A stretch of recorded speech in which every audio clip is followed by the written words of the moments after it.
ادب کو، احترام کو ملحوظ رکھتے ہوئے، بلکہ یوں کہیے کہ ادب و احترام کا چولا پہن کر، عقیدتوں کے دامن کو مکمل طور پہ تھام کر، مودتوں کی شاہراہ پر چل کر، اور غلامی اہل بیت کو اپنی منزل بنا کر، بلکہ یوں کہیے کہ غلامی اہل بیت کے پٹے کو اپنے گلے میں ڈال کر 1442 ہجری پہلے ذرا تصور میں چلتے ہیں۔ وہ حجرہ جو اس کائنات کا ناظرین سب سے عظیم ترین حجرہ ہے، وہ حجرہ جو اس کائنات کا روشن ترین حجرہ ہے، وہ حجرہ جس حجرے سے ساری فضیلتیں بڑھتی ہیں، وہ حجرہ جس حجرے سے سارے مراتب بڑھتے ہیں، وہ حجرہ کہ جس حجرے سے سارے مقام اور مراتب اس انداز سے تقسیم ہوتے ہیں کہ جو اس حجرے سے جڑ جایا کرتا ہے وہ دنیا میں بھی ممتاز ہو جایا کرتا ہے اور آخرت میں بھی کامیاب ہو جایا کرتا ہے۔ آئیے ذرا تصور میں اس حجرے کی جانب چلتے ہیں، جو حجرہ کسی اور کا نہیں ہے بلکہ سیدۃ النساء العالمین کا حجرہ ہے،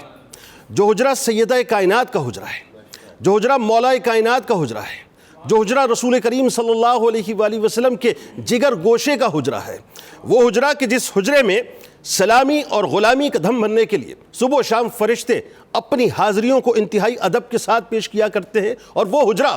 جس حجرے کے سامنے دنیا کا ہر غلام اپنے سر کو جھکا کر اس تیقن سے کھڑا ہوتا ہے کہ اس حجرے والوں نے اگر ایک نگاہ کر دی تو میری دنیا بھی بن جائے گی، میری آخرت بھی بن جائے گی۔ آئیے ذرا اس حجرے کی جانب چلتے ہیں کہ جس حجرے میں 1442 ہجری پہلے ایک جشن کا سماع ہے صاحب، ایک جشن کا سماع ہے کہ آج سورہ کوثر کی صداقت کی ابتدا ہونے والی ہے، آج سورہ کوثر کی صداقت کی ابتدا ہونے والی ہے، آج رسول کریم صلی اللہ علیہ وآلہ وسلم کے گھر میں ایک چاند چمکنے والا ہے، آج مولا کائنات مولا علی کرم اللہ وجہ الکریم اور سیدہ کائنات کے انگنا میں ایک مہتاب چمکنے والا ہے، آج سیدہ کائنات کے انگنا میں ایک ایسی ہستی کی تشریف آوری ہونے والی ہے کہ جس ہستی کو رہتی دنیا تک ہر مسلمان سر جھکا کر انتہائی ادب سے امام حسن علیہ السلام کے نام سے پکارتا رہے گا، کہ وہ ہستی ناظرین کہ جن کو اللہ تبارک و تعالیٰ نے وہ مقام اور مرتبہ عطا کیا جو جنتی نوجوانوں کے سردار بنائے گئے۔ بھئی ذرا غور کیجئے گا کہ کتنے مسلمان آئے، کتنے مسلمان آئیں گے، کتنے مسلمان داخل جنت کیے جائیں گے، کوئی نہیں جانتا، لیکن میں تو صرف ایک بات جانتا ہوں اور وہ بات آپ بھی جان لیجئے، بلکہ ہم سب جانتے ہیں کہ جتنے بھی مسلمان داخل جنت کیے جائیں گے، جب جنت کا داخلہ بند کر دیا جائے گا، دروازے کو کلوز کر دیا جائے گا، تو جو جنتی ہوں گے ان جنتیوں کو دیکھنا ہوگا کہ آج سرداری اگر کسی کے پاس ہے تو دو ہی شخصیات کے پاس ہے، یا تو وہ حسن ہے یا حسین ہے علیہ السلام، کسی اور کے پاس نہیں ہے۔ آئیے ناظرین اس ہستی کی بارگاہ میں چلتے ہیں جو ہستی شبیہ مصطفیٰ صلی اللہ علیہ وآلہ وسلم ہے، جن کو دیکھ کر، جن کے رخ انور کو دیکھ کر، جن کے چہرہ انور کو دیکھ کر والضحیٰ کے چہرے والے کی یاد آیا کرتی تھی۔ آج ان کی بارگاہ میں چلتے ہیں جن کو دنیا امام المتقین کے نام سے پکارا کرتی ہے، آج ان کی بارگاہ میں چلتے ہیں کہ جن کے سر اقدس پر سبط رسول ہونے کا تاج سجا، آج ان کی بارگاہ میں چلتے ہیں کہ جن کے سر اقدس پر سبط اکبر ہونے کا تاج سجا، آج ان کی بارگاہ میں چلتے ہیں ناظرین کہ جن کو اللہ تبارک و تعالیٰ نے ریحانۃ الرسول صلی اللہ علیہ وآلہ وسلم کے اعزاز سے نوازا، کہ یہ وہ ہستی کہ جن کو میرے آپ کے آقا و مولا صلی اللہ علیہ وآلہ وسلم، خوشبو والے آقا، کہ جو جہاں سے گزر جایا کرتے تھے لوگ ان کی خوشبو سے ان کو پہچانا کرتے تھے کہ یہ وہ جگہ ہے، یہ وہ گلی ہے، یہ وہ ذرات ہیں جنہوں نے سرکار علیہ السلام کے قدمین شریفین کو بوسے دیے ہیں، اور یہ وہ فضا ہے جس نے اپنے سینے میں سرکار علیہ السلام کی خوشبو کو محفوظ کر رکھا ہے۔ وہ خوشبو والے آقا اگر کسی کو سونگا کرتے تھے تو وہ امام حسن علیہ السلام تھے۔ وہ آقا ناظرین کہ جو کسی کو چوم لے تو کائنات اس کے قدموں کو چومے، جو کسی کو چوم لے تو کائنات ان کے قدموں کو چومے، جو کسی کو لمس عطا کر دیں تو کائنات اس لمس کی خیرات پانے والی بن جائے، کہ جو ستون حنانہ کو اپنا لمس ادا کر دیں تو عالم یہ ہو کہ ستون حنانہ کو اللہ تعالیٰ زندگی عطا کر دے، جو کنکریوں کو اپنے دستے مبارک میں لے لیں تو کنکریاں ان کا کلمہ پڑھنا شروع کر دیں، جو شجر و حجر کی طرف دیکھ لیں تو وہ اپنی جڑوں سے اکھڑ کر سرکار کی بارگاہ میں الصلاۃ والسلام علیکہ یا رسول اللہ کہتے ہوئے آ جائیں، وہ لمس جن کو عطا ہوا ناظرین وہ کوئی اور نہیں ہے، حسنین کریمین ہیں، اور آج امام حسن پاک علیہ السلام کا ذکر پاک ہے۔ ناظرین وہ لمس کہ جس لمس کو پانے کے لیے پوری کائنات ترستی ہے اور تڑپتی ہے، وہ لمس کسی کو عطا ہوا تو امام حسن پاک علیہ السلام کو عطا ہوا کہ رسول کریم صلی اللہ علیہ وآلہ وسلم آپ کو چوما بھی کرتے تھے، آپ کو سونگھا بھی کرتے تھے۔ کہاں سے آغاز کروں شان اور رفت کا؟ خدا کی قسم علم بھی محدود ہے، عقل بھی محدود ہے، فہم بھی محدود ہے، ادراک بھی محدود ہے، شعور بھی محدود ہے، کہ جہاں جا کر علم اپنی انتہاؤں کو پہنچتا ہے، جہاں جا کر فہم اپنی انتہاؤں کو پہنچتا ہے، وہاں سے امام حسن پاک علیہ السلام کی شان کی ابتدا ہوا کرتی ہے۔ یہ کیسے بیان کیا جائے کہ جن کے نانا تاجدار کائنات صلی اللہ علیہ وآلہ وسلم ہیں، کہاں سے شان کا آغاز کیا جائے کہ جن کی نانی موسنہ اسلام ہیں، کہ خدا کی قسم اگر وہ ہم پر احسان نہ کرتی تو آج دین اسلام ہم تک نہ پہنچتا۔ کہاں سے شان کا آغاز کروں کہ جن کے دادا جان وہ جو پہلے محافظ ختم نبوت ہے جناب ابو طالب علیہ السلام، کہاں سے آغاز کروں صاحب کہ جن کی دادی جان وہ ہیں کہ جن کو رسول کریم صلی اللہ علیہ وآلہ وسلم اپنی ماں کے بعد ماں فرمائے۔ کہاں سے آغاز کروں کہ جن کے بابا جان وہ ہیں کہ جن کو اللہ تبارک و تعالیٰ نے امام المتقین کا تاج عطا کیا، کہ ولایت کے در جتنے بھی کھلیں گے مولائے کائنات کے در سے کھلیں گے، جو مولائے کائنات کے در سے جڑ جائے گا وہ وقت کا ولی بن جائے گا۔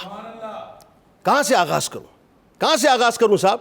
کہ وہ اس گود سے تشریف لائے جس گود کو اللہ تبارک و تعالیٰ نے سیدہ کائنات ہونے کا شرف عطا کیا، کہ تمام اہل محشر بروز محشر اللہ کی بارگاہ میں حاضر ہوں گے، اور منادی پکار کے کہے گا کہ اہل محشر اپنے سروں کو جھکا لو، اس لیے کہ سیدہ کائنات کی سواری آنے والی ہے۔ تو جن کی ماں کی رفت اور مقام کا یہ عالم ہو کہ اللہ تعالیٰ نے اس گود میں آپ کو عطا فرمایا ہو جس گود سے عظیم گود اس کائنات میں کوئی ہو ہی نہیں سکتی، تو ان کی شان کی ابتدا آپ کہاں سے کریں گے؟ کہاں سے بات کا آغاز کروں کہ جن کے بھائی جان وہ کہ جو دین اسلام کو زندہ کرنے والے بنے، امام علی مقام امام حسین علیہ السلام سیدہ شباب اہل الجنہ، کہ جن کو اللہ تبارک و تعالیٰ نے ان رفتوں سے نوازا۔ یعنی معلوم یہ ہوا کہ نانا کے اعتبار سے آپ جیسا کوئی نہیں، نانی کے اعتبار سے آپ جیسا کوئی نہیں، بابا کے اعتبار سے آپ جیسا کوئی نہیں، امی کے اعتبار سے، امی جان کے اعتبار سے آپ جیسا کوئی نہیں، بھائی جان کے اعتبار سے آپ جیسا کوئی نہیں، چچا کے اعتبار سے آپ جیسا کوئی نہیں، پھپھو کے اعتبار سے آپ جیسا کوئی نہیں۔ مجھے کہنے دیجئے کہ جس کو جو بھی رتبہ ملا وہ امام حسن پاک علیہ السلام کا صدقہ ملا۔ ناظرین کرام، رسول کریم صلی اللہ علیہ وآلہ وسلم، میں کہاں سے بات کا آغاز کروں صاحب؟ میرا من اس وقت ایک عجیب کیفیت کے اندر مبتلا ہے کہ میں اس منظر نامے کو سوچتا ہوں کہ 1442 ہجری پہلے اس حجرے کی کیا شان ہوگی صاحب؟ بلکہ شان تو ہر دم ہے، ہر لمحہ ہے، ہر پل ہے۔ اس وقت بھی وہ دمک بھی رہا ہے، چمک بھی رہا ہے، مہک بھی رہا ہے، لیکن وہ کیا شان ہوگی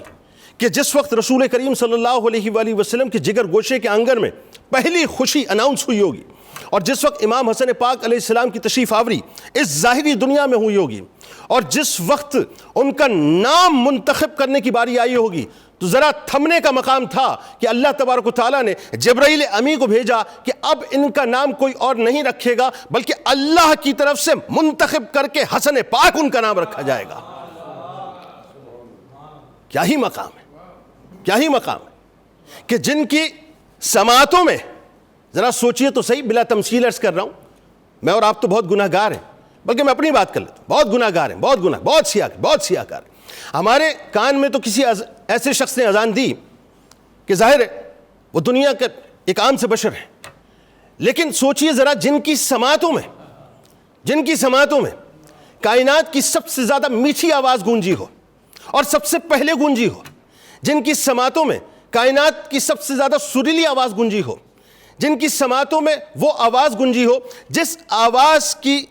اوپر پوری کائنات اپنے آپ کو نچھاور کرنے کو تیار ہو، کہ تاجدار کائنات نے جن کی سماعتوں میں آذان بھی دی ہو، اقامت بھی کہی ہو، ذرا سوچیے ان کا مقام اور مرتبہ کیا ہوگا، کیا ہی مقام ہوگا صاحب، کہ جن کو گٹھی کسی اور نے نہیں دی۔ بھائی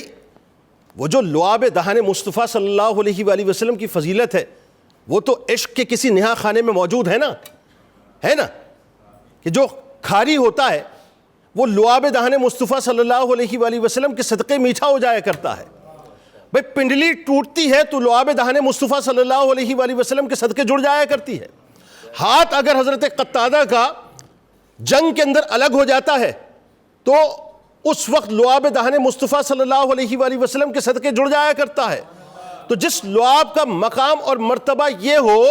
کہ وہ لعاب حیت کو تبدیل کر دے، جب وہ لعاب پہلی مرتبہ امام حسن پاک علیہ السلام کے وجود میں اترا ہوگا تو ذرا سوچئے کہ کیا نور کا عالم ہوگا. میں کہاں سے بات کا آغاز کروں؟ خدا کی قسم شان بیان نہیں کر سکتے کہ وہ لمحہ کہ مسجد نبوی ہے، رسول کریم صلی اللہ علیہ وآلہ وسلم تشریف فرمائے اور میرے سرکار منبر رسول صلی اللہ علیہ وآلہ وسلم پر رہتی دنیا تک تمام مسلمانوں کے لیے ایک منشور جاری کرتے ہیں، اے اللہ میں اس سے محبت کرتا ہوں، تو بھی اس سے محبت فرما، اور جو اس سے محبت کرے تو اس سے بھی محبت فرما. ذرا سوچئے، یہ منشور انسانی ہے، یہ مسلمانوں کے لیے منشور ہے. وہ لمحے وہ تصور تو کیجئے وہ لمحے کیا ہوں گے کہ جب رسول کریم صلی اللہ علیہ وآلہ وسلم سجدہ فرماتے ہوں گے اور جب امام حسن پاک علیہ السلام آپ